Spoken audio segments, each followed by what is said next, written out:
திருமண காரியம் கைகூடி வரும். 2வது குழந்தை வரம் எதிர்பார்த்தவங்களுக்கு நல்ல செய்திகள் கூடி வரும். பிஸ்னஸ் பார்ட்னராக இருந்துருக்கிறவங்களுக்கு அமோகமான பலன்கள் கூடி வரக்கூடியதாக இருந்துருக்கும்.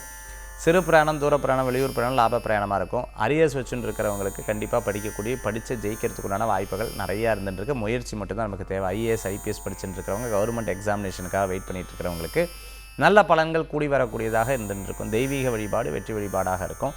ஃப்ரெண்ட்ஸோ இல்லை மற்றவங்களுக்காகவோ அவங்க கூட சேர்ந்து பிரயாணம் பண்ணுவீங்க. இப்போ எதுக்கு நான் இவங்க கூட வரேன் அப்படின்னு சில நேரங்களில் யோசிக்கினாலும், இருந்தாலும் சரி அவங்க கூப்பிட்டாங்க போந்துருக்கோம் அப்படின்னு மற்றவங்களுக்காக டைம் ஸ்பெண்ட் பண்ணக்கூடிய ஒரு நாளாக இந்த தினத்தில் இருந்துருக்கு. சில பேர் ரொம்ப வருத்தமாக இருக்கும்போது என்னாச்சு, ஏன் கவலைப்படுற அப்படின்னு சொல்லும்போது ஒரு பெரிய ஆச்சரியமாக இருந்துட்டு இருக்கும்.